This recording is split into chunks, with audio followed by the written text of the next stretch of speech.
Hello बच्चों, आज हम जो है संज्ञा प्रकरण का एक बहुत ही महत्वपूर्ण क्वेश्चन करने वाले हैं जिसमें कि बच्चों को बहुत डाउट रहता है। तो ये है, इस संज्ञक वर्णों का लोप करने वाला सूत्र है हलन्त्यम, ऐदर्शनम लोप है, तस्य लोप है या ये सभी। तो देखो बच्चों, जो हलन्त्यम सूत्र होता है वो क्या करता है, जो उपदेश अवस्था में ये सूत्र है इत्संज्ञक जो सूत्र करवाए थे मैंने आपको, जो 6 सूत्र थे उनमें हलन्त्यम सूत्र भी है। तो इसके लिए आया था कि उपदेश आधोच्चारण में ये श्लोक था। तो उपदेश अवस्था में जो हलंत युक्त वर्ण होते हैं, अंतिम व्यंजन वर्ण होते हैं, उनकी इत संज्ञा की जाती है हलन्त्यम सूत्र से। सीधा सीधा है कि जो अंतिम हलंत युक्त वर्ण होते हैं उनकी इत संज्ञा हलन्त्यम सूत्र से होती है।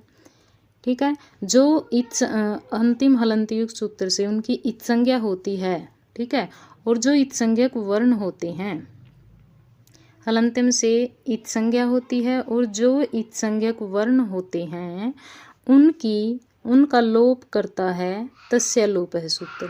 ठीक है, तो लोप करने वाला सूत्र है तस्य लोप है।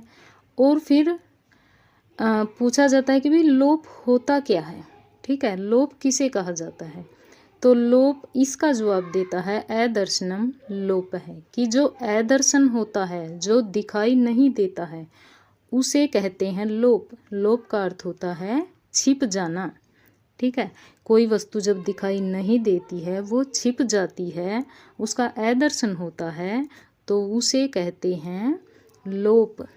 ठीक है, तो ये लोप संज्ञा करने वाला सूत्र है। ठीक है, लोप संज्ञा करने वाला सूत्र कौन सा है, ये भी क्वेश्चन बन जाए तो, कि लोप संज्ञा करने वाला सूत्र कौन सा होता है, तो वो होता है अदर्शनम लोप है। और लोप क्रिया करने वाला सूत्र, ठीक है, लोप क्रिया करने वाला सूत्र कौन सा होता है, तो लोप क्रिया सूत्र तस्य लोप होता है, या फिर लोप विधि सूत्र। ठीक है, इसे लोप विधि सूत्र भी बोलते हैं और लोप क्रिया सूत्र भी बोलते हैं। क्रिया होता है करना, तो लोप क्रिया सूत्र लोप विधि सूत्र होता है तस्य लोप है, और लोप संज्ञा सूत्र होता है अदर्शनम लोप है। और इत संज्ञक सूत्र कौन सा होता है, इत संज्ञा करने वाला होता है हलन्त्यम। तो इस क्वेश्चन का आंसर जो है वो है तस्य लोप है। तो आई होप यहाँ आपको जो है क्लियर हो गया होगा ये डाउट आपका। Thank you.